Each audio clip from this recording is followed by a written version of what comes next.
faster than the speed of sound. At an early age you wanted to get out, to pursue adventures all around.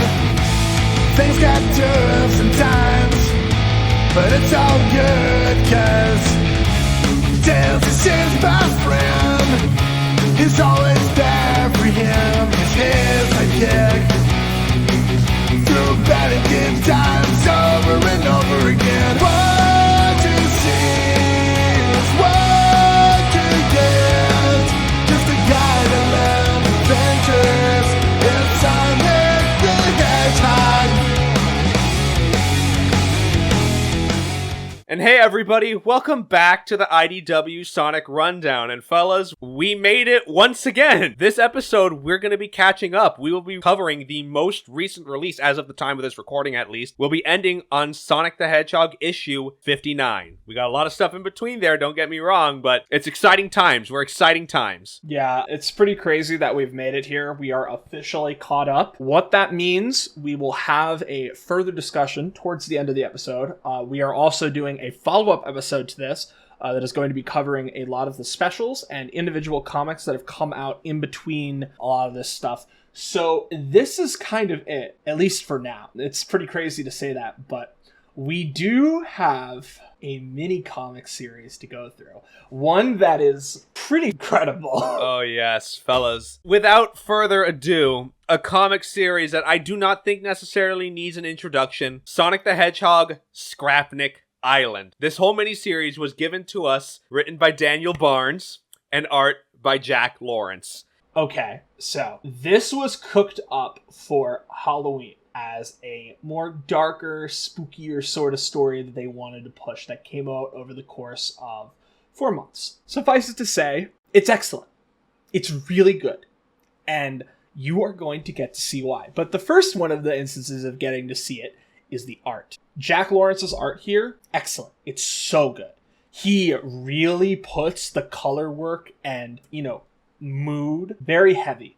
And I think it's a big reason why this comic works so well. Yeah, and actually, speaking of the coloring, I know we normally don't do the extended credits, but for this one, it's poignant. The coloring was actually done by Natalie Fordrain, who does all the RI covers. And the art that she does, I love her art for the record. They're very bright pastel-y kind of colors. And honestly, her art just kind of looks like she doesn't even necessarily do line art. It all just looks like colors on the page, which I love. It's a fantastic style she's got. But even though it has this dark, dreary atmosphere, she really makes those colors pop. Yeah. And it really contributes to the feeling of spookiness and the sort of the uneasy atmosphere. So I think we should just get into it. So we begin, as all great horror stories do, on a dark and stormy night, far out at sea. Sonic and Tails on the tornado, being battered by an intense storm, looking for somewhere to land before it rips the whole plane apart. As they fly, however, they come across the crashed remains of the Death Egg. The original Death Egg, mind you. As Sonic and Tails go in for a landing, however, the tornado gets struck by lightning. And then they're going down nosedive first. And I believe one of the special covers is recalling that scene as well. I don't remember who did the cover of that one online exclusive issue, but I believe he said it was supposed to evoke the OVA. It's pretty great. We time skip a little bit. Sonic, he's suddenly waking up on a table, and he looks around this kind of dark, dreary room, barely any light, and he sees around him rusting badnik shells, and he just calls out for Tails. And he hops down, but Sonic kind of cries out in pain when landing on his foot, and notices this makeshift metal boot over his shoe. As we appear, he has twisted his ankle in the crash landing process. So we kind of have a story where Sonic's speed is nerfed. Yes, and this is a decision that is actually very good. They have now nerfed the one thing that could make this scenario, easily avoidable. So now that we're kind of in this scenario, Sonic is just a semi-average hedgehog. As Sonic looks down at the boot, he hears a beep from the Miles Electric. Picking it up and deciding to go looking for him. Some bots skittering around in the background, coming to life. He monologues to himself. I can't believe this used to be Eggman's most powerful weapon. Place is a total dump now. Must have blacked out after we crashed before a red eye appears. Tails, where are you, little bro? Oh, Mr. Prower. As Sonic walks on, he comes into a room and finds a single sunflower kept in a little egg prison pod, little patch of dirt, and it's in perfect condition. He says it's a weird sight, but ends up hearing a screech outside and goes off to investigate. Unknown to him, something in that room powers on. Sonic then walks in to what can only be described as the loading deck of the Death Egg before noticing and witnessing the egg carrier dilapidated and completely destroyed. He's in kind of amazement of this, as it's almost like a museum of his rivals' past butt kickings before a screech is heard and a flashlight goes on. The little badnik, a Coconut's badnik. So Coconut's is like, oh, it's just an old badnik. Hey there, little guy. Before he starts crawling out, an unholy fusion of a caterpillar and a Coconut's. As many more unholy fusions appear before Sonic. Yeah, and in fact, Sonic shares my sentiment in saying that, maybe this is this is just all one crazy nightmare. And then as he's backing up slowly, his back touches something, and he looks up and gets jump scared by a rusting Mecha Sonic. Yes. So, introducing one of the big players in this story, Mecha Sonic, who is busted up every which way, now rocking the badass Chad coat. One covering his one of his arms and the other exposed. So I love this redesign for Mecha Sonic. It diversifies him just a little bit more. It's just so cool. It's a great design. I love this. I love the design. When I first kind of was reading it and interpreting it, I thought that the rusting was more like Mecha Sonic was still stuck in a super form, but it was kind of half and half, it kind of feels like sometimes. We'll touch on that in a second. Well, Sonic notices this. When he looks at Mecha Sonic, he remembers the last time he encountered him back on Angel Island. Thinks this whole place has lost its novelty, and he starts revving up to run out of there. But in doing so, he aggravates his injury, realizing he busted his ankle in the crash. So he's got to think fast. He homing attacks Mecha, and he barely dodges Sonic, and Sonic uses the momentum to get out of the room and start his escape. Regardless, though, he's still feeling the pain. He can barely run, but the only thought right now is to find Tails and get out of here. We continue past a room. Mecha Sonic goes into it, just looking for Sonic. And inside this room, there's a bunch of broken egg capsules, and Sonic is hiding in one. And then, a monster movie classic, Mecha slowly passes by the one Sonic's hiding himself in, and Sonic just kind of breathes a sigh of relief, thinking, oh, the irony, the great Sonic the Hedgehog hiding from a bunch of robots. Good thing Knuckles isn't here to see this Mecha Sonic jump scare! He hops on the capsule that he's hiding in, as Sonic quickly takes the piece of metal he's holding on and skirts down the hallway to get away from him, turning a corner as he does a cute little pose telling him, sayonara, sucker, before he crash lands into another mismatch robot. And this one is an E-Series robot from the looks of him. But even though Sonic's ready to keep it going, behind him comes out Tails, and he's perfectly unharmed, which Sonic instinctively just pulls him in next to him, saying, watch out, buddy, we're surrounded. But Tails says, no, man, they're friendly, actually. And Sonic does not believe that, but Tails says, no, that's true. Me and the Scrapniks dragged you in here after we built that brace for you when we crash landed. Scrapniks? Yeah, that's what they call themselves. And then the E-Series robot that stops Sonic turns to him and bows and introduces himself. I am E-117 Sigma. You were placed under observation after your ankle injury, and accounting for not knowing where you are, I presume you are under high levels of stress. Our intent was not to frighten you. Your forgiveness is requested. And Sonic just says, no problem. Yeah. Yeah.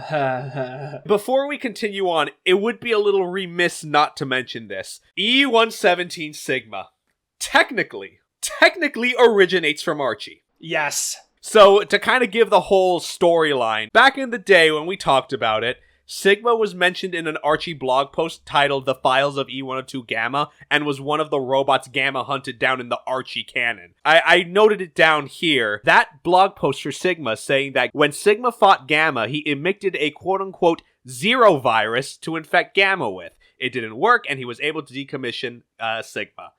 Which, Ian wrote that, so, zero virus, huh? Alright, so where's Sigma? Where's Sigma at? I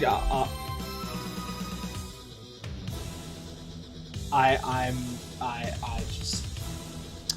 He can't keep getting away with this!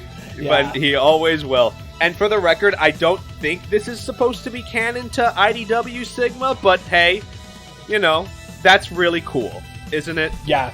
It's very, very cute. And look, I kind of do hope that this sort of opens the door. Maybe slowly but surely more things to be sort of integrated over from Archie. You know, freedom fighters notwithstanding, of course. Yeah. So, as a Sigma leads them, he says that we shall go to the surface. I believe the storm should be over by now. Your forgiveness is requested for the crashing of your airplane. The storm was our error. You see, it was caused by the station's malfunctioning climate disruptor. The Death Egg could do this, I'm pretty sure, right? I think so, yeah. I have yet to been able to fully repair it, and every attempt to permanently decommission it has ended in failure. Until your plane is mended, you shall make our home your own. Welcome, gentlemen, as he opens up to Scrapnik Island.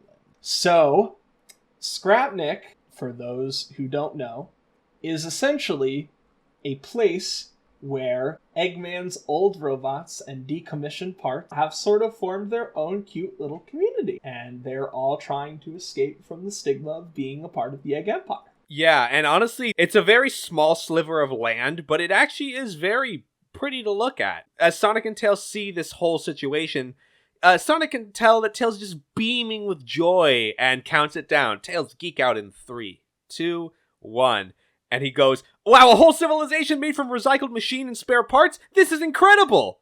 Called it. Sigma was not expecting Tails' level of enthusiasm and, you know, offers to show him around. Tails is overjoyed, and Sonic is amused to see Tails being so happy, but Mecha is next to him, and Sonic just kind of scours at him. Doesn't say anything, but follows Tails and Sigma. Mecha just watches on, but suddenly gets a bizarre energy spike coursing through his body. His yellow eye suddenly turns red for a split second, but he's fine now, collecting himself, but he has this sort of determination on his face. Mecha watches on, as in the distance, we come closer, their whole group was being watched by none other than Mecha Knuckles. Scrapnik Mecha Knuckles, mind you. So for those who don't know, Mecha Knuckles was a boss in Sonic Advanced 1 who was a stand-in that Dr. Eggman placed for Knuckles. So Mecha Knuckles, in this iteration, is rocking pretty much what he had in Sonic Advanced 1, but now he has a cowboy hat, because, you know. Look, I love the hat. I think everyone loves that. But yes, he's also rusted and lost all of his red coloring, now becoming more blue than anything. So, that is issue 1. A good start, and obviously laying into the atmosphere. I'm very, very, very interested to see where this goes. Me too. So let's just move things along. Scrapnik Island issue 2, again, Barnes and Lawrence, our creative team. When we open this issue, we have a flashback when Sigma first appeared on Scrapnik Island. He wakes up on a beach after wading in from the ocean. He boots on suddenly and just crawls to safety. And as time passed, Sigma repaired and adapted himself with spare parts, much like he does for the other badniks that he comes across. We see him retooling and repairing some egg robos, brings it online, and welcomes it among the Scrapniks. Then he leads an expedition to the island looking for more spare parts, but one of the Scrapniks come to Sigma. Seems like it found something. He follows it to the shore and points out the body of Mecha Sonic. Also important to note is that I'm pretty sure the robot that points out Mecha Sonic is a Sonic 3 and Knuckles boss? I think so. I think it's the Mushroom Hill boss, if I remember correctly. Yeah, it's either the Mushroom Hill boss or it's a boss from Mania. Well, in the present, Sonic has woken up from a nap on the shore, with Tails next to him fiddling around with the tablet. And Sonic's got his foot up, his metal boot foot up, as a butterfly Scrapnik lands right on it. And Sonic says, "Hey, little guy, what's poppin'?" And to his surprise, it says hi back. Sonic's kind of freaking out a little bit, thinks he's losing his mind, but Tails is like, no, I built a translator module into the tablet. It'll take all the Scrapnik's communication signals and convert it into rudimentary speech. So they can talk now? Kinda? Only through my speakers, though. To which, suddenly, Tails gets swarmed by these Scrapniks. They all say hello to him, and Sonic smiles, thinks how only Tails could find the upsides of being stranded on an island of junk. To which Sigma then comes to them, saying that he finished assessing damage of their plane. And Tails shows Sigma what he was up to. And he's very pleased that Tails gave the Scrapniks what he calls the gift of gab. How'd you do it? Well, Tails explains in short, while the newer Badniks have failsafes to prevent signal hijacking, older models don't. So I could write a program to translate signals into audio through this tablet, which Sigma calls an extraordinary move. Oh, that's all fine and cute, but in the distance, Mecha Sonic sees the tablet, and that causes another power surge in him. Back on track with Sonic, what about the plane, Sigma? Well, he says there's good and bad news. The good news is most of the damage is superficial and can be fixed, but the bad news is your integrated drive generator was cracked and needs a full repair. And Tails explains that that is essentially the plane's power generator. Without it, we're not flying. Luckily, Sigma knows where to get a spare. It's in the Death Egg, in the depths. It might take a little bit of time. So, Sonic gets up, let's get this show on the road, right? Tails, though, is a little worried. Your foot's been taking a beating, you really should let it heal. Sonic, though, says, no, I'm fine. If I do any more lying back than what I'm doing today, I'm gonna go crazy. Sigma reminds Tails, though, do not worry. If Sonic wishes to accompany myself and Mecha, we will ensure his health and safety. Isn't that right, Mecha? as Sonic pokes out from behind and the two of them give each other a stare, Tails asking, should I come with you? Do you need an extra set of eyes? Sigma responding, that will not be necessary. You should stay behind and get started on fixing your plane. That would be the most efficient course of action. My assistants will help you. You three. See to it that Tails has access to all the necessary tools and materials for his repair, as a bunch of egg robos with cute little repair designs tend for him. And yeah. With Sigma, Sonic and Mecha walk to the Death Egg. With Sigma asks Sonic if Mecha can make a requested detour, which Sonic says, I guess that's fine, which now they, unknown to them, are being stalked by Mecha Knuckles. Inside, Mecha is watering the sunflower Sonic found earlier. And when asked, Sigma explains that the sunflower just kind of washed up on shore one day, and Mecha's been caring for it since, hoping to place it in real soil one day. And now here comes our sort of expository dump. We want to leave this island. Yes, this is our home, but it's also a prison. A reminder of our shameful origins. We are Eggman's discarded puppets no longer. We must escape his shadow if we truly wish to live happily. To which Sonic ribs Mecha, you look scary, but you're really just a big softie, huh? And when Sonic touches him, another energy spike happens and again just glares at Sonic, responding with him just rattled thumbs up, like, Well, the three leave and eventually make their way towards the main docking bay as Sigma explains that Scrapnik Island's crown jewel is in fact the scrambled egg carrier. It is with this mighty vessel that our ambition shall be realized. Once it is fully reconstructed, of course, it still requires some work. Man, I'm getting nostalgic. Me and this thing go way back. I didn't get a great look at it earlier with you guys scaring the scrap out of me. How does he do it, folks? How does he do it? I want my money back. This whole time, Mecha Knuckles has been slowly following them in. Well, Sigma leads them to a different room. Inside here should be the integrated drive. Sigma offers to split up and cover more ground. I will be going left, Sonic and Mecha, you go right. And give Sonic a flashlight for his non-robot eyes. So the three split up, and Sonic and Mecha just look at each other in silence until, Sonic takes the brave first step and says, hey man, look, we both got off on the wrong foot. Literally. You and I got history, but you've changed. A lot has changed. And now you've got hopes and dreams. You're watering flowers, and you're rocking a pretty cool cape, man. So look, moving forward, which is what I'm all about, right? In fact, hey look. There's also probably a certain other Sonic robot who could learn a lot from you, I think. Here, how about this? You and me squash the beef. Right here, right now, fresh start. What do you say? The two are about to shake hands before Mecha Sonic quickly realizes something's incoming and grabs Sonic out of the way. before Mecha Knuckles makes his appearance proper. Oh, come on. Just how many robot doubles do you guys have stashed around here? No offense. Mecha Sonic gives a quick peek like, huh? Before picking up Sonic and dashing away. And so as they're gone, Mecha Sonic and Mecha Knuckles just kind of stand at each other, communicating unspoken. But Sigma has located the drive unit. At the same time, Mecha arrives, which startles Sigma and sees the fight about to happen, and leads Sonic away to protect him. Sigma notes that they have met Mecha Knuckles. Quite the spirited fellow, is he not? Not the word Sonic would necessarily use, but Sigma explains, when Mecha Knuckles first arrived to the island, he had hard-coded programming to protect the Master Emerald from intruders on Angel Island at any cost. I was not able to fully remove this from his code. Thus, I diverted his instinct to protect the scrambled egg carrier instead. So Sonic notes, so Mecha Knuckles is a blockhead, just like the real one. So Sigma comes to Mecha Knuckles and calmly explains, Sonic is our friend, you may stand down. But Mecha Knuckles, on like a fundamental root level, literally cannot understand that, and has ended up rationalizing Sigma as an enemy, and attacks him. Seems to hit him quite in a central point, and ends up shutting down and rebooting, which infuriates Mecha Sonic, and goes in to fight Mecha Knuckles, and now Sonic just has to get out of the way of this situation. Now we've got like a real mecha on mecha brawl here. Mecha Sonic grabs Mecha Knuckles by the head, and drags him across the floor, throwing him to the wall, and ends up damaging the remaining eye socket in his process. He responds with a zoom punch on one hand, a smack with the wrecking ball hand, and easy, Mecha goes down. Now, this is where things start to get interesting. We cut to a glitched out perspective, Mecha's perspective, as Knuckles appears before him.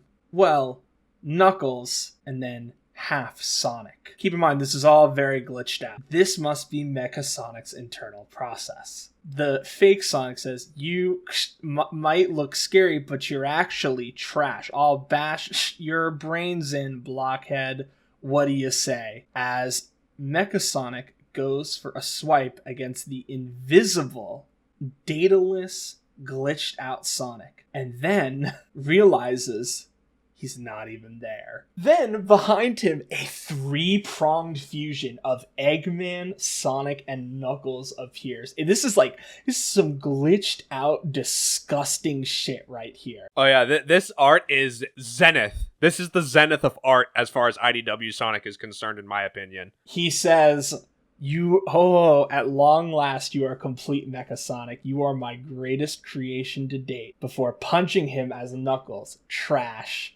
Trash, trash, trash. Zeros and ones, and the side of the page showing errors as Mecha Sonic's programming is reactivated. His red eye comes online, and he quickly bolts up. With that done, Mecha Knuckles walks towards Sonic to fight. Sonic's just like, hey, come on, Knucklehead, we can talk this out, right? Which Mecha Sonic grabs Mecha Knuckles by the head, hard counter, spin dashes on top of him, and grinds him into scrap. Sonic's a little nervous, though. He says, thanks for the save. That was a little overkill there, in my opinion, but good work all around up top, buddy. And Mecha does not respond. Sonic's left hanging and rushes towards him, grabbing his torso, pinning him to the wall, and Sonic just has to get the last line in.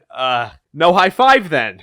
And that ends issue 2 of Scrapnik Island. Holy shit. Yeah, so this is starting to escalate very quickly. Very, very, very, very quickly. So, we didn't really talk about it, but the idea that Mecha Sonic has this intense PTSD from fucking up and being Eggman's greatest creation it's pretty good. I like the idea that, he feels like he's trash because he can't fulfill his original programming, right? And he lost to both Sonic and Knuckles. I mean, I'm going to touch about it more when we finish here, but need we remind you, we're getting a lot of callbacks to the quote-unquote classic era of the games, which up to this point, IDW Sonic has not done. Furthest callback we've seen is Sonic Adventure. Yes. So I do like that they're recontextualizing that as well. So with that being said, let's continue the story along. Scrapnik Island issue 3. Again, Barnes and Lawrence, our creative team. We start off with Sonic giving probably one of the funniest lines in this whole comic. You know, the whole giving my enemies the benefit of the doubt only for my trust to be betrayed thing is kind of getting old, not gonna lie. Oh, Daniel Barnes knows what's up. Oh, he knows what's up. You had a second chance at life and a whole island of friends. You even took up gardening. I thought you'd change, man. What gives? Mecha is now looking over some video feeds of the island. Tails and the Scrapnik Robos are rebuilding the tornado, and he specifically looks at Tails' tablet. And then Sonic asks, hey, what's the deal with this helmet thing? You gonna suck out my brains or something? And then Mecha just turns around and slowly approaches Sonic. His fear ever approaching him is like, wait, are you really gonna... Oh. Well, unknown to the both of them, a Scrapnik was spying on them, shocked to see Mecha doing this, and runs off to find help. Now, let's flash back. We see a boot sequence from Mecha Sonic's point of view, and wakes up to Sigma, welcoming him to Scrapnik Island. You were in quite bad condition when you washed ashore, but I was able to rebuild you. More or less. We then see a sequence of events play out. Mecha assisting Sigma in collecting materials, building the scrambled egg carrier, and generally speaking, just being loved by the Scrapniks. Sigma telling Mecha, you are no longer a tool of destruction. That was the old you. On this island, you are safe. On this island, you are free. On this island, you are home. It's very cute what is being shown as Mecha Sonic is making friends with all the Scrapniks and they're all having fun together. He really is escaping from that old directive of his and he's becoming his own person. This also kind of touches on like an underlying theme of the Sonic series that actually never has really gotten explored. It's the idea of found family. Yeah, with Tails, it was one thing. With this, it's another. I mean, even with the fucking freedom fighters, that's another thing. Yeah, but like found family is a real thing. Family is what you make of it. Doesn't have to be biological. So shout out to people with shitty parents that just know your friends are your family and they love you very much. For real, for real. So we cut to Sigma's POV as he instantly reboots, trying to find out if Sonic and Mecha are alright before noticing Mecha Knuckles' pile of scrap on the ground. Sigma picking it up and asking what Mecha has done. We then cut back to Tails, who quickly, with the help of one of the Scrapniks, views the scene that we had seen earlier of Mecha Sonic having Sonic strapped to the table. Tails is not happy about this, to say the least. Rummaging through some parts, grabbing some stuff, putting it together, forming a makeshift gun with a cool, almost scouter-like eyepiece saying, let's go save Sonic, as the Egg Robos also pull out their blasters as well. It's a pretty cool shot. It's a great shot, and also the whole sequence of the Scrapnik coming to Tails, Tails determined, and then building the gun, basically. There's no dialogue. It's just letting the emotions kind of carry out what's going on. Very powerful, very poignant. And also, the scouter, the gun, whatever you want to call it, that Tails built, is built exactly like the Sega Menacer. The old light gun for the Sega Genesis. That's so cool. I love that. That's great. Now we cut to... I think this is very clearly an alien callback, or aliens callback as far as I'm concerned. Tails and the Egg Robos scouting the inside of the Death Egg together. The Miles Electric bipping off on the radar saying, movement up ahead. Stay frosty, you guys, as they round a corner. Tails sweating, and the crew points their guns, hold it right there! Tails jumps out the corner. He's got his Menacer at the ready, but yep, it's just Sigma. He's carrying Mecha Knuckles' body. Sigma's also relieved to see it's Tails, and he explains that they're looking for Mecha Sonic. He appears to be holding Sonic captive for some reason. To which now, Sigma has to make an admission. Mecha's software is quite robust. My knowledge of his systems is quite limited.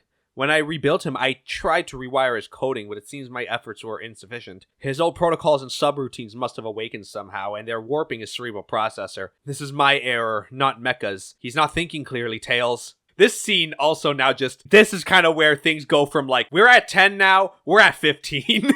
Yeah. Before Tails can respond, the Miles Electric starts to make an electrical noise. On the contrary, Sigma, my mind has never been clearer. The Miles Electric now beeping like mad, noticing an energy signature before Mecha Sonic starts speaking.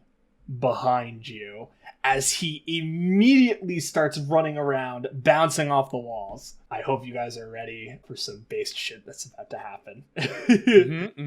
Tails and the Scrapniks open fire. Mecha dodges to get away, and Mecha's voice continues speaking from the tablet. You don't know what it's like to be discarded, forgotten. Then they hear Sigma's voices panicking.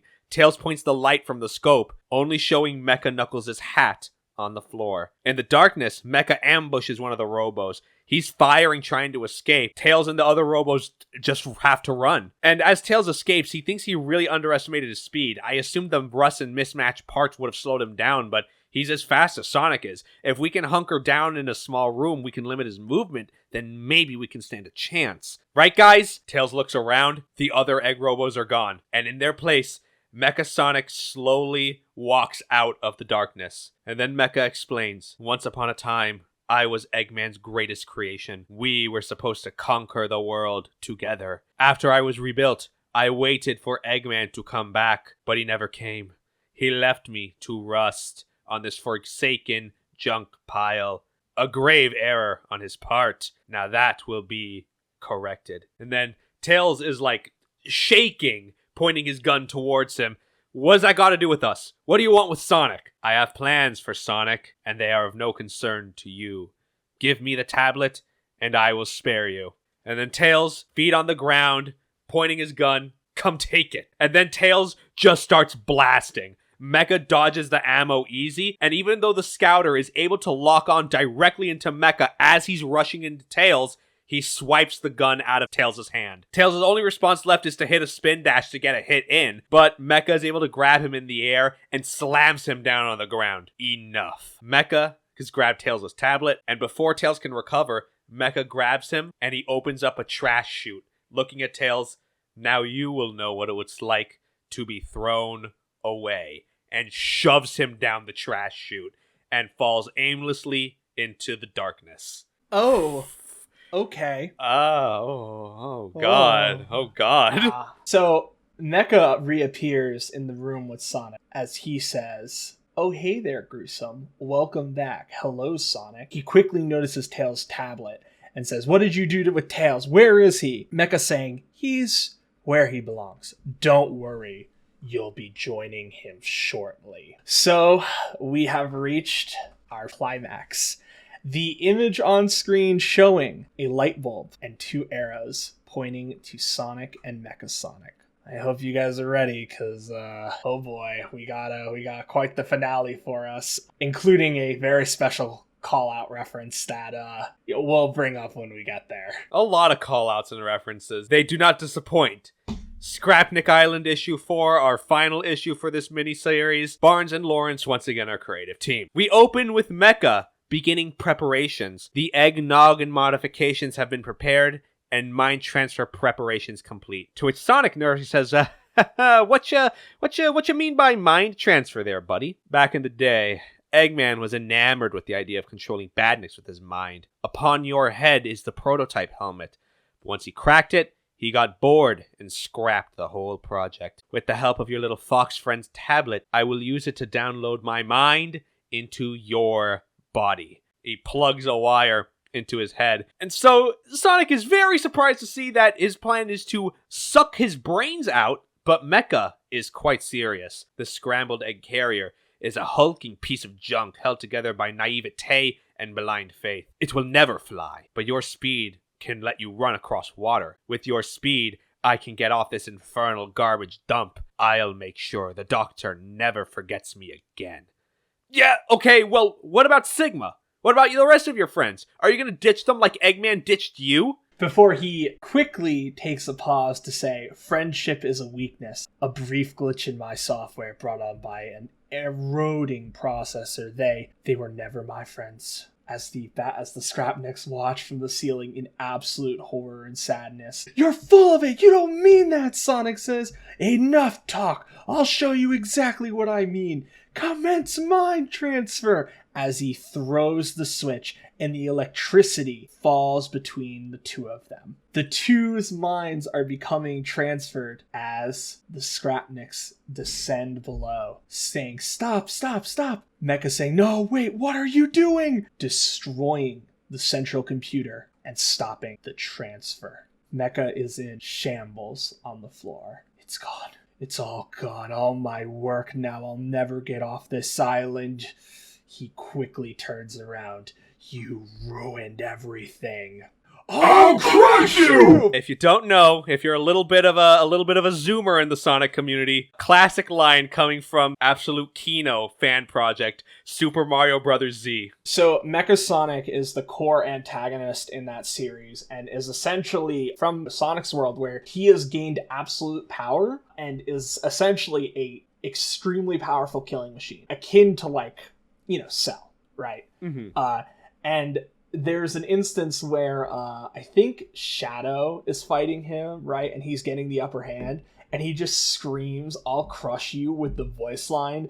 And it goes so hard, which is why this fucking reference goes so hard. Daniel Barnes knows what's up. He knows what's up. That, and also, it's that scene that stands out. And also in Super Mario Bros. Z, I think one of the best scenes in general is obviously the Fire Sonic fight. Oh yeah, no, the Fire Sonic fight goes insane. It's so good. I mean, it really can't be understated, how much of a flex all of Super Mario Bros. Z was, for sprite animation. It's just incredible. It's so good. And it also started off the sort of internal meme of Advanced Sonic is just basically Goku. Yeah, pretty much. So, Sonic is sprawled out on the floor, hearing a voice. "Plans ruined. Must escape island. I'm not trash. What's going on? Whose voice is that? And what's with these fragments I'm picking up on? It's like someone else's memories are being shoved into my head, but they're all busted up and hard to process. This anger, the sadness, it's not mine." Before Mecha Sonic throws one of the Scrapniks into a monitor. Sonic is not happy about this, visibly angry, as Mecha Sonic goes in for the kill, only to be spin dashed into by Sonic. And now, Sonic is facing off Mecha in a classic race fight. He says his ankle feels like it's being stabbed by 1,000 needles. Keep it together, one foot in front of the other, keep moving forward, fight through the pain. But he notices that Mecha's thoughts are filtering into him. And Mecha thinks to Sonic, "You know nothing about pain. What you feel is nothing compared to what I have endured. You've never been cast aside and robbed of your value, your purpose. You may have bested me last time we fought, but not this time. You're all alone, out of options, and you're wounded. You've reached your limit." And this also is a little bit of a callback to something else. But see, that's the thing about limits, though. Sonic begins to rev up and start running at max speed, even with the ankle brace on. They're meant to be broken. I've got your limit right here. Yes, absolutely. Sonic and Mecha are now dashing and darting around the trash compactor of the Death Egg, still in operation, as they fight and battle across the inner processing plant. Before, finally, Sonic lands a fat boot to the head, causing him and Mecha to fall. Before Mecha remembers his friends, and his eye changes back to yellow. Mecha falls into the junk. He's falling into the incinerator as the flow is careening into the fire, and Sonic comes down trying to save him. "Take my hand." But Mecha swats the hand away. "Sonic, freedom is inevitable to you. You explore the world at your leisure, unhinged, unhindered by regret or failure. It must be nice. Leave me, this is what I deserve. Original Eggman directive, defeat Sonic the Hedgehog, failure. New Sigma directive, protect the Scrapniks, failure. I am a failure. I am worthless. I am trash." Before Sonic screams at him, "Cut the crap, will ya?" That's in there. It's written. That's in there. Which is pretty impressive for a kid's comic. "You give yourself value and purpose. No one else. You gotta live for you. That's what it really means to be free. Now, take my hand." Mecha, in that moment, listens to those words and realizes the truth of them, grabbing onto Sonic's hand as he tries to pull him out before realizing Uh-oh. I think I might have overdid it with my foot. I can't move it at all. And he goes, oh, all that big talk and you can't even get us out of here? I'm working on it, all right?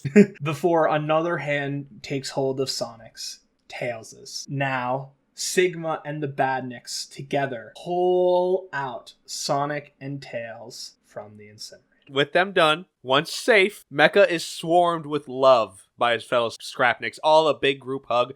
Even Sigma comes toward him. I apologize for being unaware of your inner turmoil. And Sonic and Tails look on at the scene. Tails notices Sonic is crying at the sight of this, but Sonic says, like, nah, man, these aren't my tears, as we look at Mecha.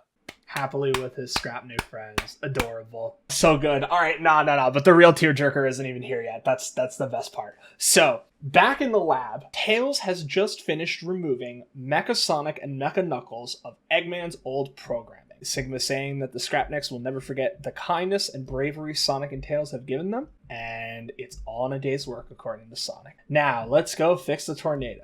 As Mecha Knuckles is being Knuckles, to say the least, and crossing his arms outside. Mecha, however, looks at his arms and grasps them. A ending monologue is given, and this one of the best that this series has ever gotten. The value of one's existence isn't determined by success and failures. Both are fleeting and impermanent. What truly matters is having the courage to keep moving forward. I see that. Thank you, Sonic. I know not what the future holds for me, for any of us, and that uncertainty is disquieting. Life is disquieting. But with the help of my friends, I'll face it head on. As the tornado takes off with Sonic and Tails, I'm done being controlled by yesterday. I'm going to live for tomorrow. Peak. Zenith.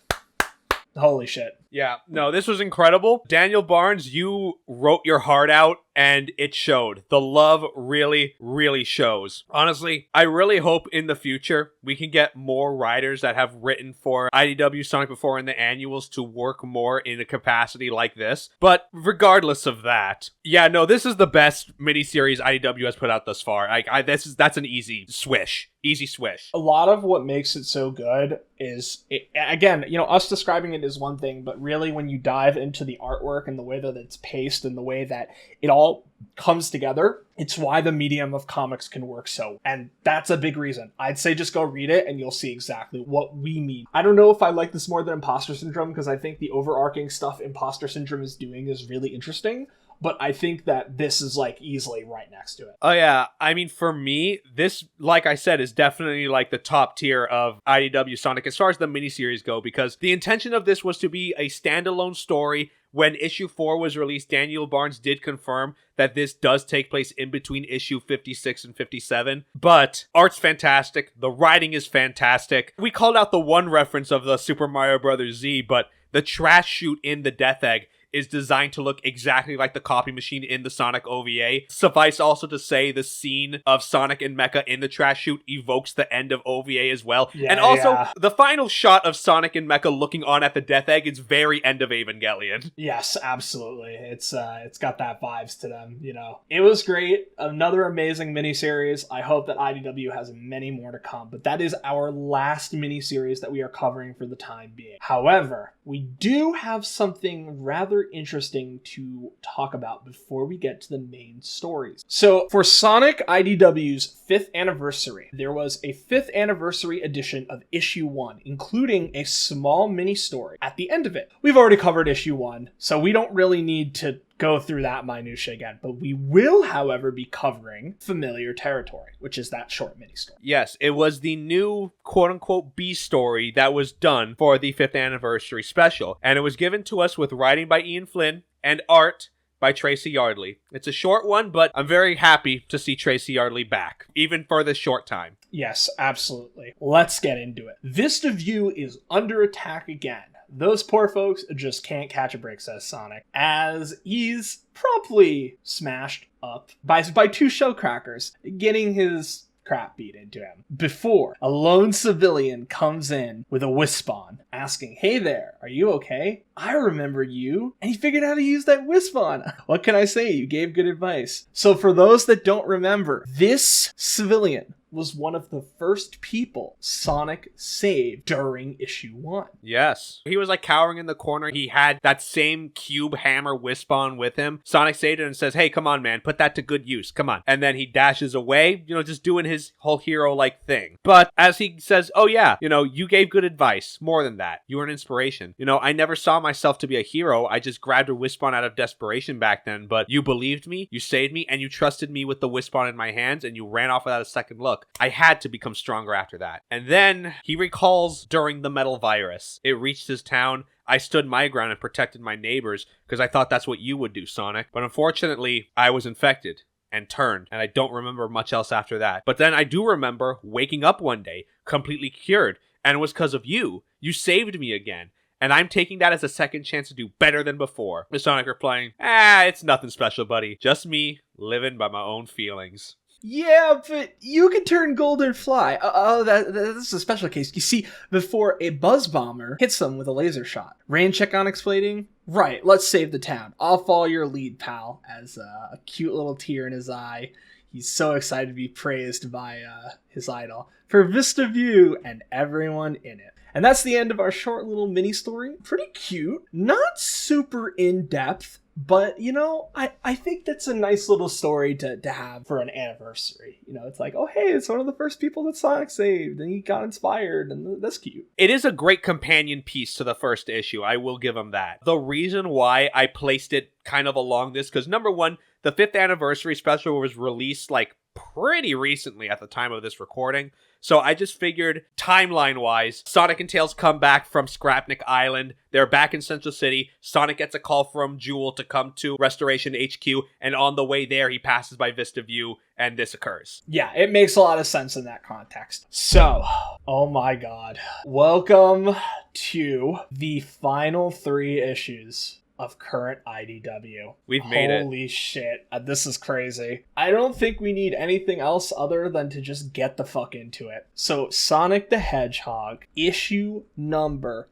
57. Story by Ian Flynn, art by Adam Bryce Thomas. We open on the Eggperial City. Lanolin, along with her Magenta Wisp and Whisper, are scouring the border of the city. No patrol along the line, as if Eggman wanted us to invade. But from behind, Sonic and Tangle dash past them. Sonic thinks it's going to be rude to refuse the invitation then. They rush downhill, Tangle's rolling along with her tail to keep up with Sonic as she is screaming, surprise attack! Lanolin, though, is angered with how reckless they are being, though Whisper just thinks, this is just kind of how they are as people. Lanolin, though, mentions they need to learn one day they can't beat the odds forever, something that Whisper knows better than anybody.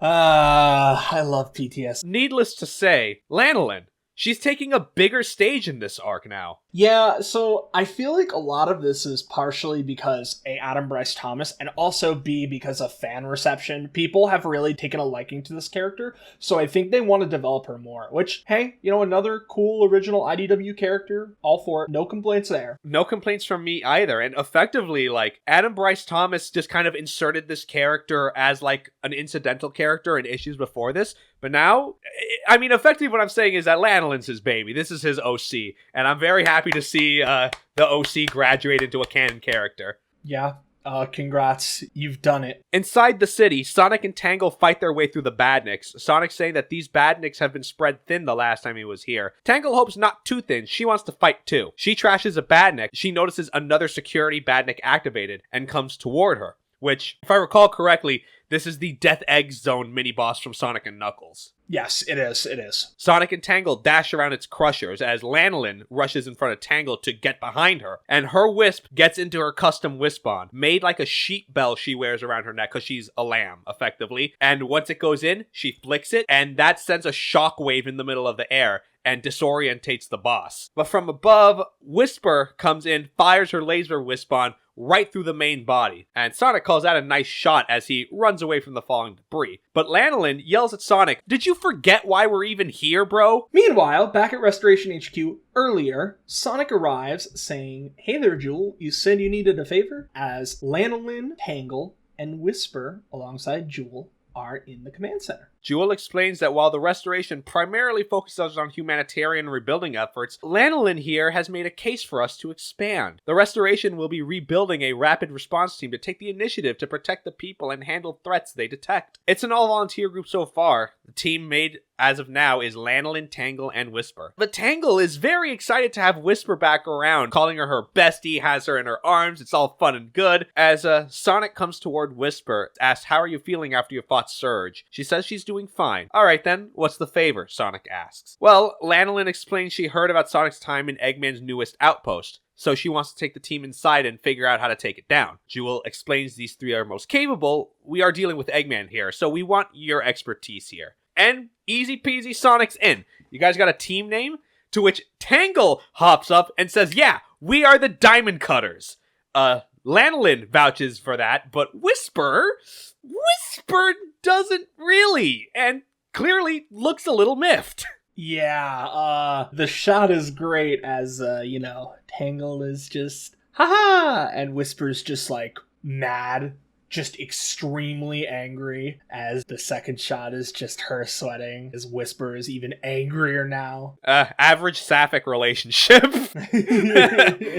Don't cancel me for that. Don't clip that. Yeah, don't. Tangle wants Whisper to co-sign her, but she just non-verbally shuts her down, and Tangle can feel the anger ever increasing. Well, anyway, Lanolin tells Sonic she was looking forward to working with him, and Sonic says, well, no offense here, but I don't believe we've met before? And she says, oh no, it was quick and you were busy. You and Amy saved my town of Riverside way back then. I was inspired and I joined the restoration as a result. And then, as time goes on, I worked directly hand in hand with Director Jewel. So, Sonic then takes her handshake, it's a nice to meet ya. When are you guys heading out? Oh, we're ready if you are. Then we skip to the present. Sonic comments how slow and sneaky, not exactly my thing, While Tangle herself handling how to get the whole team dynamic down. So Lanolin asks Whisper, how do you handle her? I don't.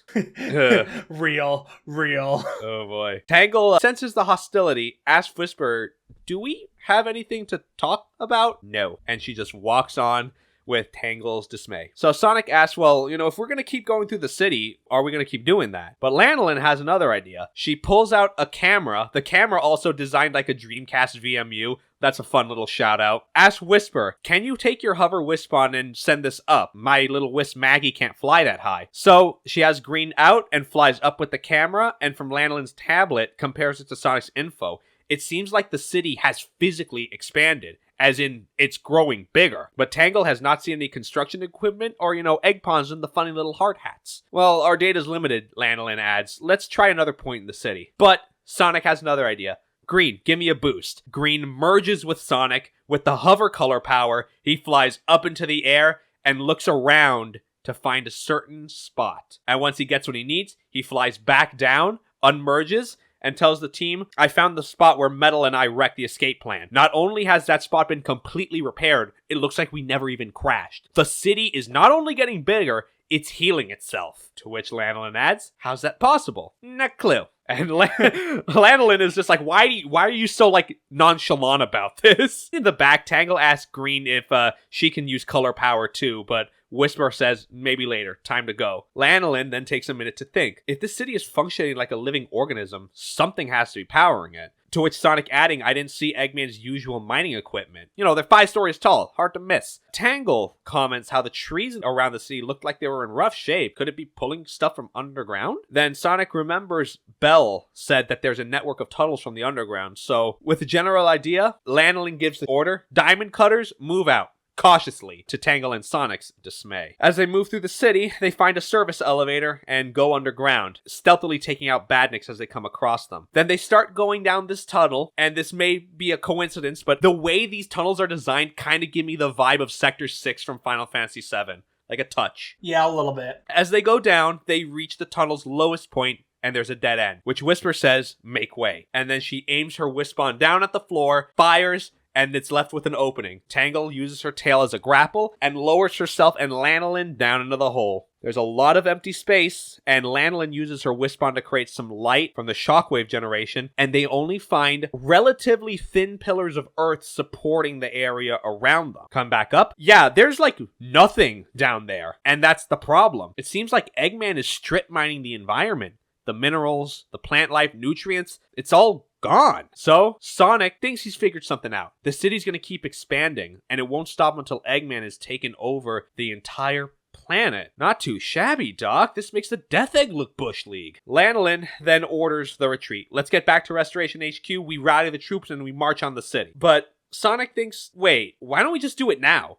We got the team. We're in the city. I know Eggman's in that big ugly tower in the middle of it all. Like, come on, let's go. But Lanolin says it's too dangerous. This is an untested team, and Sonic just barely got out of here last time. We gotta marshal more forces first. Yeah, and how big will the city get before we get a marshalling? It's gonna grow unopposed if we get taken out today. Tangle thinks they both make good points, but Whisper calls for them to go ahead. I'll stay back and scout. But Tangle refuses. You just had your own close call. You don't get to try to go solo, which startles Whisper. But then, something from behind them activates. Green energy balls, and they turn on a portal, which Tangle recognizes. It's the same thing they found in Eggman's tower a while ago. We don't want to pass through that. So Sonic grabs Tangle, she grabs Whisper and Lanolin, and Sonic boosts away from the portal toward them. And they see an ambush of badniks in front of them. Plus, the elevator's out of service, so he tells them to hang on, and it's going to be a little bumpy. He jumps off the aerial badniks, wall runs up the elevator shaft. Unfortunately, the portal is inching closer and closer towards them. A small badnik dives into Sonic and Tangle's hands. They're cut off, and then the girls fall into the portal below. And Sonic barely dodges out of the way, but he's surrounded. He runs and holds himself between some of the pipes, and he calls Restoration HQ. Jewel, I'm kind of a bad chaperone. Diamond Cutters are in trouble, and I'm surrounded. I don't really say this often, but I could use some help here. That's where our issue ends. Mostly set up, but the payoff is going to be quite interesting. I believe so as well. And also, needless to say, we're working with some callbacks that IDW has set up so far. I mean, we're back at the Eggperial City. We're seeing that, like, weird virtual reality portal Eggman was playing around with immediately after the Metal Virus saga. So it seems like Eggman really was cooking up some hardcore shit. Yeah, and the best part is that, once again, because this is recent, we still don't know what all this means. Oh yeah, we're getting bits and pieces. We're getting our bits and pieces, but let's see here. Sonic 58, writing by Flynn and art by Roethlisberger. And I have to say here, Roethlisberger's art here is not in his usual style. It's more like comedic in a way. Yeah, it's weirdly comedic for this issue. It's not bad. It's just a bit of a different tone than you would expect for what's going on, you know? Yeah, honestly, it kind of reminds me of Homestar Runner in a way. And no, I'm not saying that just so we can get this podcast on the Homestar Runner wiki. Well, I guess we're immortalized there now, huh? Is this our fate? Is this the fate of everything and everyone who ever mentions Homestar fucking Runner? Yeah. Shoutouts to Cybershell. I don't know. Shoutouts to Cybershell. That's my goat. For real. So Sonic 58. Sonic is fighting his way through the Badnik horde. Hey guys, look, I know attacking me is kind of your thing, but could you give me like 2 minutes? My friends are in trouble. To which suddenly, the horde chasing him are stopped by a cyan aura, and they're blasted away by a large fireball made by Silver and Blaze. Tails and Amy are incapacitating Badniks behind them. Hey guys, come here often. Boy. Well, this is quite the team up we have going on here. Blaze, Silver, Tails, Amy, and Sonic. We don't get to see these guys do their thing together that often, you know? Yeah, Silver and Blaze especially. I mean, we know why. They kind of tend to be paired up whenever they're in a game together, thanks to Sonic 06. Funnily enough. But you know what? It's always fun to see them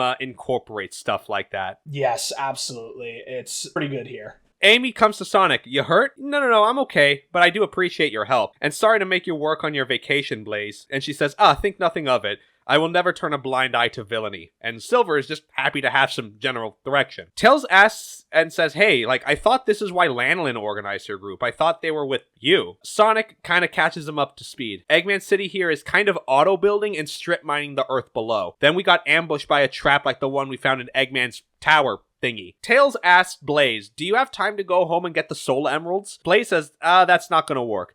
The emeralds only let me cross between here and my homeworld. And Silver also adds he cannot freely time travel, so cross that off the list. Amy thinks the only way they can get them back is, them interfacing with Eggman's tech. Tails thinks he could do it, but no promises. He looks onward. Maybe these crystals, those big, large crystals in the distance, are the key to everything here. Sonic takes the lead forward. Let's make a way for Tails. And then as they run off, we kind of shift perspective in the digital world, let's call it, where Tangle, Whisper, and Lanolin are. Tangle is shouting for them to come back. They're right here, but they obviously cannot hear her. And she's angered that she can't fight the badniks like this. I can't talk to anyone, and every step feels like we're gonna float away like a soap bubble. This sci-fi whatever stinks. Tangle then asks Lanolin, you got a plan? But she's kind of like curled up in a fetal position on the ground saying, I'm not the boss here. Tangle says, well, what do you mean? You are. You're the one who organized the team. This is your mission. You're team leader. And she just kind of rocks in the corner. Is like, I can't, because they... well, come on, let's be serious here. And Whisper is, complete the mission kind of person. And she says, I don't think I'm cut out for this. Well, then why'd you form this team? Desperation? Back when my hometown was attacked, I felt helpless and unprepared. I just didn't want anyone to feel that way again. But I'm not prepared to deal with this. The mission's a failure and it's all my fault. But then Tangle comforts her in her own way, saying, no.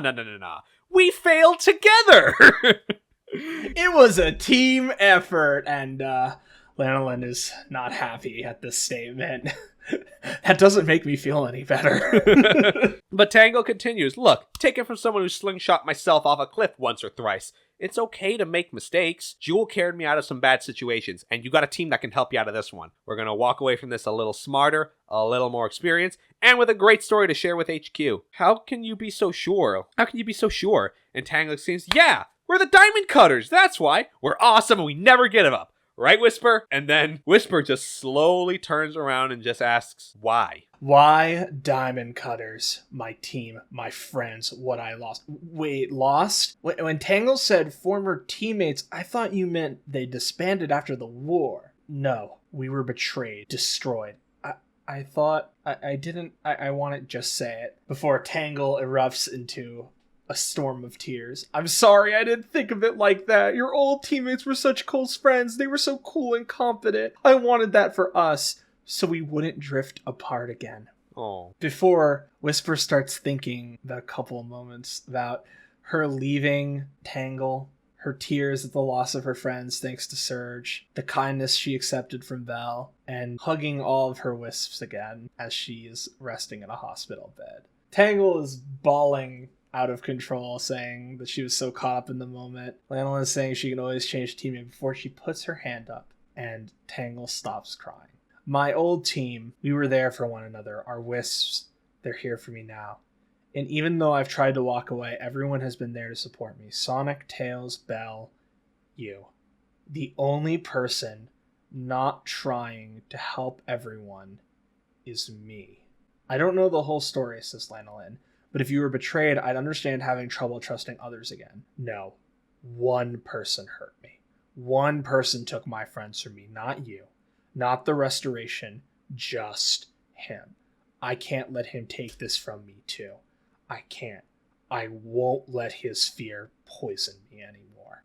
I am sorry. I have been a bad friend and a bad teammate. It will take some time to fully move on. May I ask that you be patient with me? Lanolin says that she will be if you're patient with me being bossy and inexperienced. Tangle says something muffled as she's wrapped up in her tail in like a blanket. But Whisper pulls her face out, says she can understand how you feel, Tangle. I know, I can, and I will. We can remain the Diamond Cutters. They would be honored we'd be inspired to continue their cause. And Lanolin shakes Whisper's hand. The honor is all ours. So Tangle brings in everyone for a hug. The cool friends doing what's right no matter what. Lanolin is down, but hard limit on the group hugs, which Whisper agrees to. All right, let's make this one count then. Then Lanolin asks Whisper what the OG Cutters would do in this situation. Whisper says, we didn't really have a chain of command. We just relied on expertise. For intel, we'd ask Claire for our insight. If she had nothing, then myself would go scout. Tangle takes this to mean that she'll go on ahead. But Lanolin thinks right now we can't interact with the physical world. So no badnik can attack us, and we can get around security. So they can all get around the city and scout extra quick, and when Sonic and the others get back to normal, we got all the intel they need. Solid plan, Tangle thinks. Whisper offers to go to Central Command, as it will have the most crucial resources. So Lanolin gives the call, let's go Diamond Cutters, with their sort of action pose kind of stylized to kind of look like a splash screen from Sonic Forces. It's pretty great. Let's go Diamond Cutters. We love to see it. We truly do. I do like this a lot, although personally I kind of wish the drama that kind of stemmed from the Diamond Cutters from Whisper was stretched out a little bit more. I felt like it was rushed a little bit. Yeah, it feels like it's resolved a little too quick. I like the idea of Lanolin's stuff getting resolved, right? But I do wish Whisper stuff was a little bit more drawn out. But maybe I kind of get with what they're going with kind of addressing it now, you know? Even if it's a little too fast, okay. We can always revisit this idea. Something that's very important is the idea that healing, especially healing from your trauma, is never linear. So I think we can revisit this. Yes, absolutely. It's great that this is kind of the message that they're going with instead of a fix all. It's like, hey, I need time to figure my shit out. Please be patient with me. And everyone's like, okay, we understand. So elsewhere, Sonic's team is fighting their way through the Badnik horde, clearing the way for Tails. Hopefully he can be quick. Tails pulls a panel off the wall. Amy and Blaze bash and incinerate Badniks together. Tails attaches the wires from inside to his tablet, and our boy just gets to work. As we see Silver pull off his Sonic orbit move to bash the multiple Badniks around him. And around the corner, there's a large egg hammer Badnik running to attack the group. It's about to bash Sonic until Silver catches it and stops it in place, leaving Sonic and Blaze to just go full ham on it. And then the hammer falls near Amy, but she looks at her own hammer, looks at that. Silver, give me a boost! Amy then screams, everybody get back, as she, along with Silver's help, uses the giant mallet to smash the egg machine. Yeah, the art also is insane. This is another thing you have to look up for yourself. This tiny girl brought up this huge-ass hammer to just decimate this giant badnik. Suffice to say, raw. But the line after is what really seals it. Silver is in disbelief. You did most of that. How? 'Cause she's awesome, says Sonic, giving Amy a high five. Tails saying, oh, did I miss something cool? We stemmed the tide of attackers for now. Have you found anything? Tails then explains that the giant crystals sticking out all over the city, they're actually giant fake Chaos Emeralds. The Doctor can replicate them that easily, says Blaze. Yes, but they're cheap replicas. They have the same wavelength and properties, but they're woefully underpowered in comparison. On the other hand, they're still more potent than the Chaos Drives and power cores he's used in his machines in the past. That's obviously a cute little callback to the fake emerald in SA2. Sonic asks them if them being this large is just to be gaudy, but Tails says the size is to increase power output. Eventually, it'll justify the cost of creating them, but at a tremendous cost to the environment. So Sonic thinks, why don't we just go start smashing these fake emeralds? And Silver says, ooh, I want to try the giant hammer this time. But Tails says, no, bad, no. And Blaze is exasperated, saying, do you honestly think shattering an emerald, as powerful as it may be, is a good idea? What are you thinking? Destroying a crystal will level a city block and take us out with it. And then the city will have more resources to pull from to repair itself. Meanwhile, in the background, while Tails, Silver, and Amy are looking over the Miles Electric. So what? We trash the entire city by ourselves, says Sonic? You can't think that's remotely possible, says Blaze. I'm just tossing out ideas here. As that bickering goes on, Tails pulls some schematics. Turns out these crystals power regional growth, but they're all empowered by the central tower. The place where Eggman was taking command from the last time we were here, Sonic thinks. So let's just go in and unplug it. Sonic starts to run. Tails flies next to him, says, okay, I'll do that. Tails, you can reverse the energies trapping our friends. Well, yeah, that was implied, right? Silver then flies in next to him. This needs a delicate touch, Sonic. Oh, like you're one to talk. Then Sonic thinks to himself, Lanolin was right. This is a lot easier with help. Doing things solo is fun and all, but doing things as a group is also... Until, boom, an explosion a block away. And Sonic just tells everyone, go on ahead, me and Tails will check this out. Atop the roof, Sonic asks if Jewel called in more help besides them, but Tails doesn't know. Okay, so who joined the party then? An explosion is heard as Sonic and Tails look out to see Rouge, Omega, and Shadow the Hedgehog blasting through enemies. Team Dark has officially joined the fray. And most importantly, Team Dark is officially reestablished in this instance. The comic directly calls it Team Dark, which means another Sega mandate has been lifted. Let's go! Another great issue. I love that Sonic and Co. are getting to interact. I did like the Diamond Cutter drama, even though it was a little bit rushed. But I do like that Whisper is sort of acknowledging that she's kind of trying to go AWOL so quickly and all that stuff, right? Yeah. But this is it. We read this issue just last week. That's crazy. That's fucking crazy to say. Fellas, if you've been here since the beginning with the Archie Sonic Digest, we have reached the conclusion of what is personally, for me, like a 2-year-long project of reading, at least America-wise, all of the Sonic the Hedgehog comics. Fucking insanity. We should start off issue 59 by talking about the alternate art for this issue. Yes. Pull it up.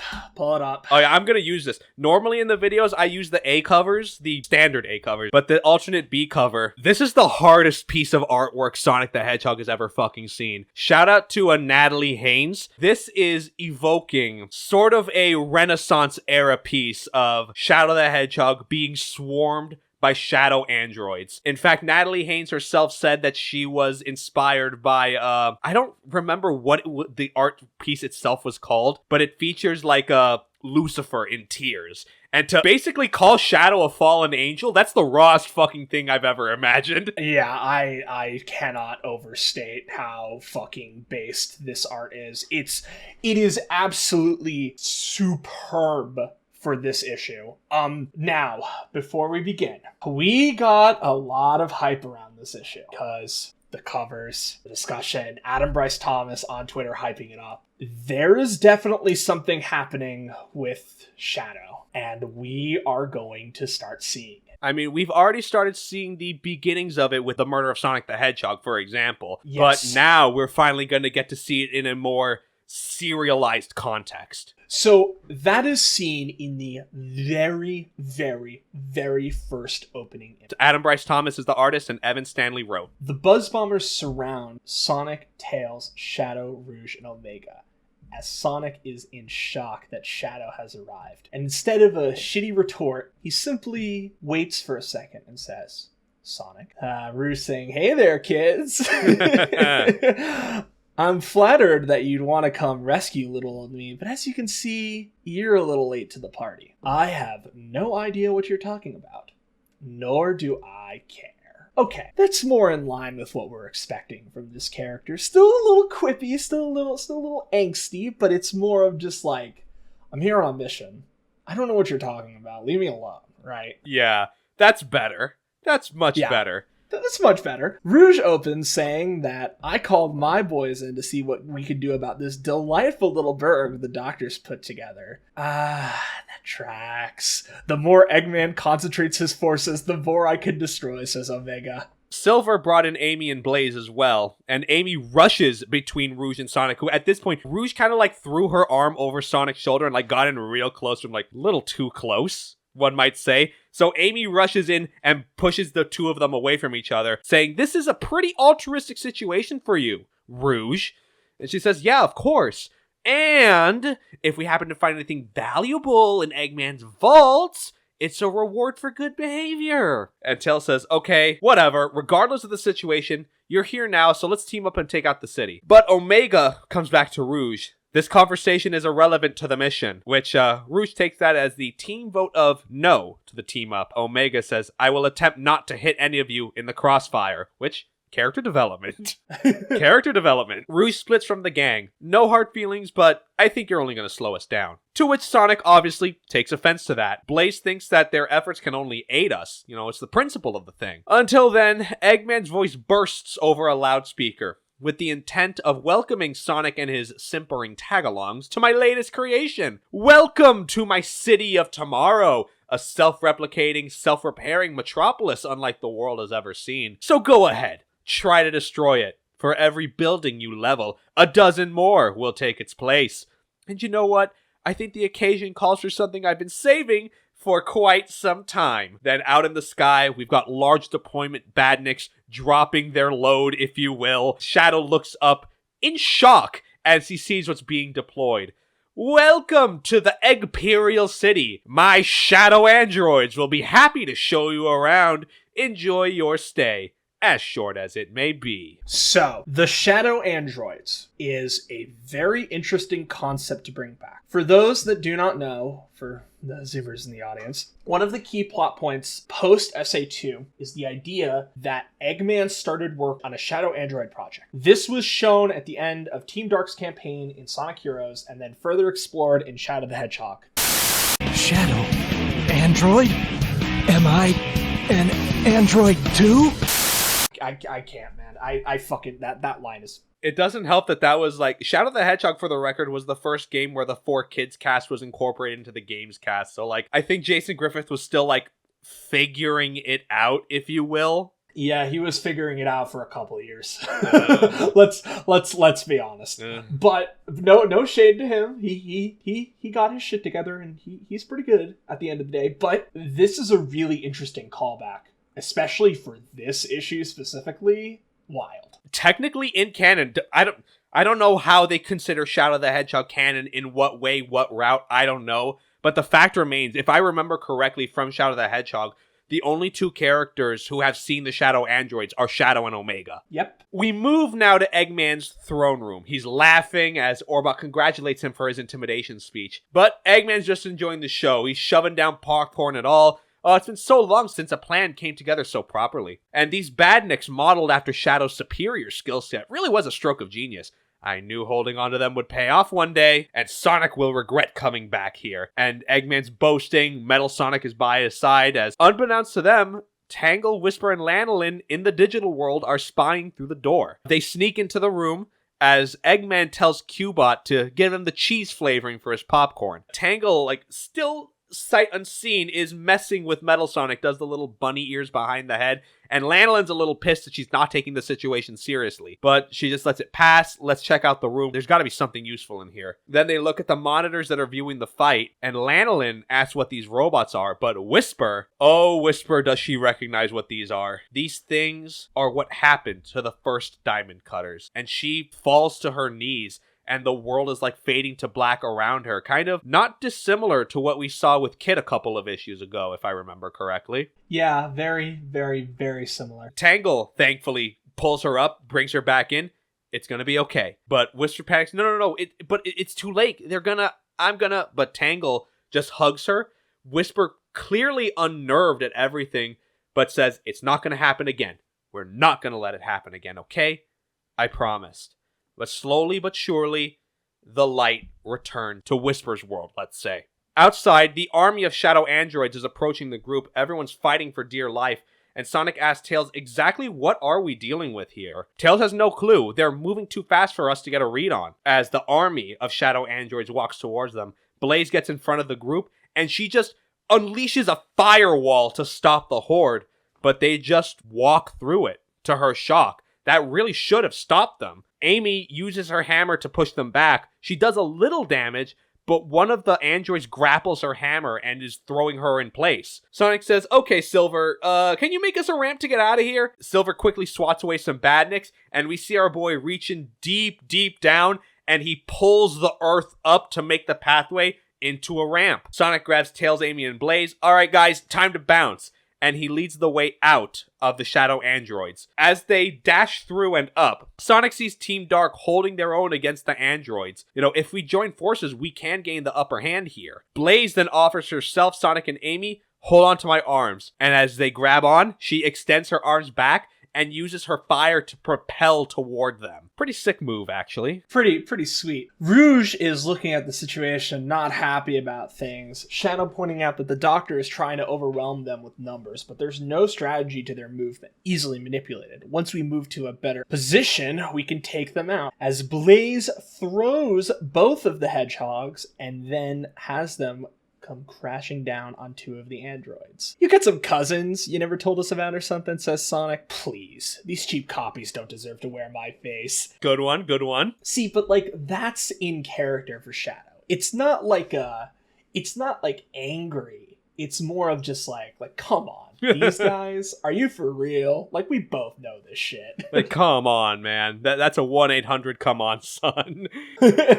Sonic and Co start taking out the androids. Amy asking, do you know them? Hardly. These are just cheap copies created by the Doctor. He will pay dearly for this insult. Omega then getting overwhelmed by the shadow android, saying, "Do you think this will stop this unit? Your feet and or legs are forfeit." Rouge says, "Now would be a great time for those fancy powers of yours." "Impossible. I don't have the energy to perform chaos control without it." "Hang on. Shadow, these crystals are generating chaos energy. Can you use that?" "So they are, but the energy is distorted." And now comes the keynote. Fake emeralds. I hate to stoop to using such a pale substitute, but it would do. Chaos control. He snaps his fingers, and 3 of the most raw panel shots of Shadow I've ever seen hit the fucking deck. Him just eviscerating the shadow androids, constantly snapping between them using chaos control. It's peak.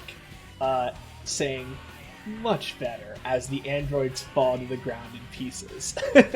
Everyone in disbelief, except for Blaze, who is kind of shocked by that, and Sonic thinking to himself, maybe I should give it a try. Can't stand being upstaged, bro. Well, more importantly, it's also a reference to Sonic stealing the chaos control with the fake emerald in SA2, yeah. That's true, yeah. As Shadow relents, we see the red chaos energy crackling off his body. The group is cheering for Shadow, but Shadow moves forward. Don't celebrate just yet. And then he tries to induce chaos control again, but then he freezes in place. It's like he's overwhelmed by the energy, as suddenly a giant crystal grows right out in front of him, flinging Sonic, Tails, and Amy away. Rouge comes to Shadow, and he's keeled over as he's commenting, fighting through pain, it seems like. It's just too much. More energy crackles, and it's now fully overwhelmed him. And Shadow has no choice but to release all the chaos energy out of his body in a nuclear-level chaos blast, launching into the city far above the sky. And in doing so, more crystals grow, and the group just tries to get out of the area. Rouge tries to go back for Shadow and Omega, but she's stopped in the air for more crystals, and she has to fly away. To which Eggman's tower is reading all this information from his monitors, and all he just says that from these energy spikes is, yeah, of course, Shadow would cause problems. And Tangle, Whisper, and Lanolin comment about this chaos overload. They don't know what this is, but it does seem important. An energy limiter goes off, and Eggman just shuts the system down.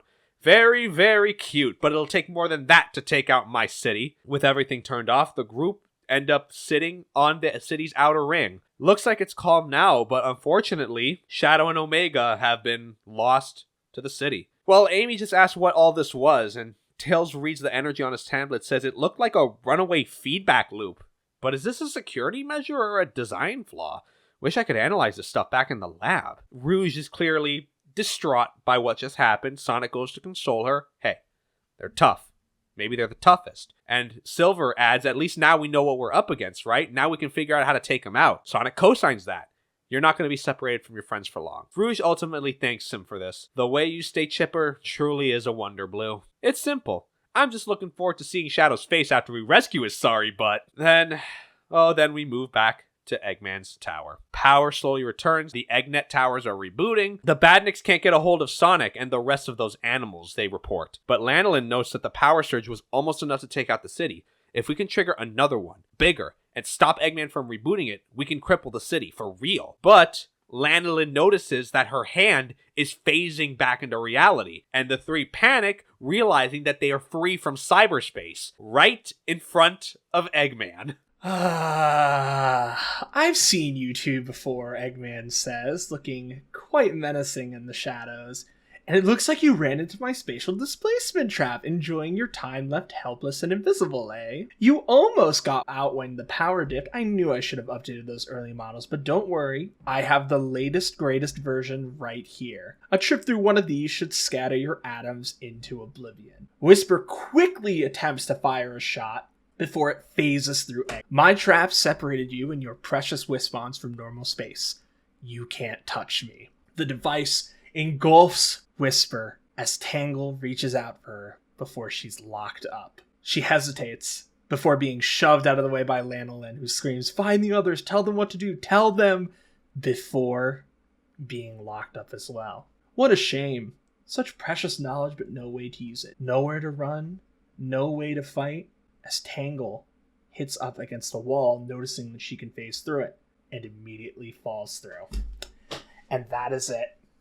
That is Sonic the Hedgehog issue 59. We are officially, after 2 years, caught up with these comics. We made it, folks. We made it. So yes, this was the most recent release. And next time we have what is noted as Tangle Alone. Now, I kind of want to take a moment here and stop. Number one, this was an amazing feat we've accomplished. Not only are we all caught up and all read with IDW Sonic, we've read all of Archie. And that is something that I don't think many people in this community can say. Fortunately, unfortunately. You win some, you lose some, right? But look, it's very interesting to see where we can go from here. We do have solicitations for the rest of this saga out, as well as a couple of solicitations for the next arc. I do want to talk about them not too much in depth, but enough to just sort of see that we do have a path here. In the pre-show, we did talk a little bit about the recent news about IDW. We will be releasing a short of that on YouTube, so you will be able to see it eventually, but if you want to see it now, patreon.com/SonicSpeed. Suffice to say, I think we are in actually a pretty strong position, all things considered. A little concerning, yes, but the future of IDW Sonic does look strong. We do have previews out for issue 60, which is going to be picking up where this left off. And honestly, the next arc does look pretty interesting. It's going to be a bit more simplistic, a bit more down to earth. I think the story is supposed to be a bit more like vignette style, everyone's just doing things out in the world kind of deal. Here's what I think. Long term, we know that Ian has said before, especially when we interviewed him back then, the plan is that eventually IDW will do a little time skip and will pick up the story post-Sonic Frontiers. Once the DLC comes out for the Sonic Frontiers, that last story DLC, I think that's going to be the time where we can start expecting that post-DLC content. Yes. With that being said, though, I do kind of feel like, and we don't have all the solicitations out yet, to be fair, so I kind of want to hold back a little bit being critical of this, but I do think there is a little bit of a wasted opportunity for more writers to write main issues. Because Ian Flynn is going to be writing issue, I think it's 62. Ian's writing issue 62, 63, and 64, along with Evan Stanley will be co-writing issue 63 with him.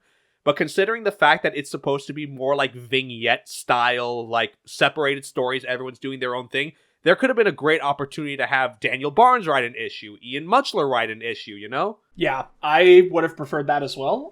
I just think that it is an unfortunate consequence of, Ian being attached to the comic for so long and, him having the main writer credit for Sonic now, especially with his work on Frontiers. I can see that, and I do understand that. If next time this comes rolling around, if you want to do this concept again, which you can very easily IDW, bring in more writers. Just bring in more writers to do this kind of a story, this kind of an arc. That would be very appreciative of all the people that you have working with you. Now, to focus on the future of this arc, this is going to be a very interesting. There was one person, I'm sorry I don't remember who exactly this person, but this person theorized that there's kind of a very interesting groundwork being laid, whether inadvertently or intentionally. We have these giant fake Chaos Emeralds, right? And also strip mining of the Earth. Now, very easily, it could just be an unintended consequence that Eggman, is not thinking about, right? But let's say it's not. What if Eggman's strip mining because he's looking for something? May I ask what exactly that is this person doing? And this person went giga-brained and said, hey, yo, y'all remember Sonic X? Y'all remember the planet eggs from the 3rd season? What if? That would be fucking insane. That is ridiculous to think. It is ridiculous to think about, don't get me wrong, especially considering Sonic X is one of those things that's, from what I understand, technically off limits, but I've looked into this a little bit, and from what I understand, Sega does own the rights fully to Sonic X. So, legally speaking, in theory, it could be fair game if Ian really wants it, or if just Sega says, okay, fine, you can use it. And Ian has said before, he actually does have a concept to incorporate the Metarex in IDW Sonic. Now, whether or not that will ever be seen, is a question up in the air. But the fact that seeds are kind of being planted, forgive the pun, so to speak, it's just very interesting, the state of things. Yeah, I am very interested to see where this all goes, frankly. That's kind of just it. As we mentioned at the top of the show, Scrapnik Island, I mean, that was incredible. That was beautiful. In my opinion, it's the zenith of the IDW Sonic miniseries.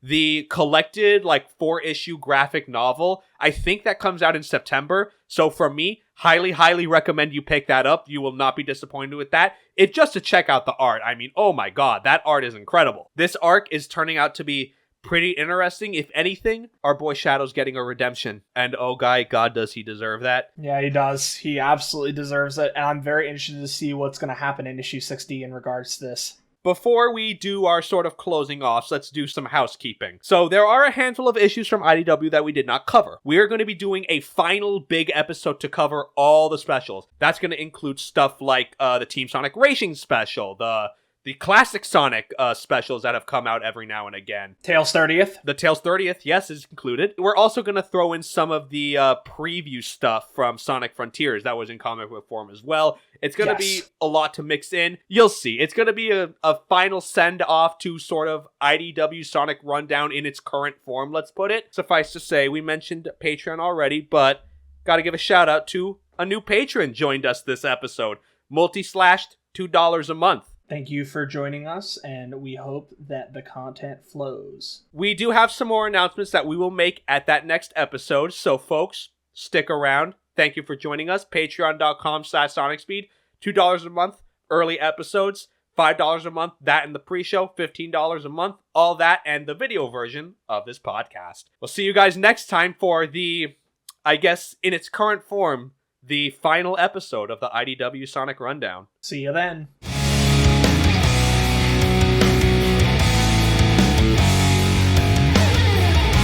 He's got his archman says, I'll tell you who that is. That is Dr. Eggman, with his evil empire and evil plans.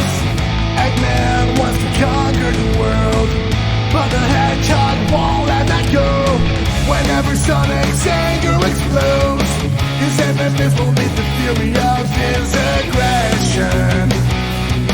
And that will change anyone's perception about him. What you see is what you get. Just a guy that loves adventures. It's Sonic the Hedgehog. And the Rose can't help to feel after him. He's a superhero, but she's his self-proclaimed girlfriend. He cannot save her, but he will always save her. Whenever something is up, some kind of danger, and the story goes on.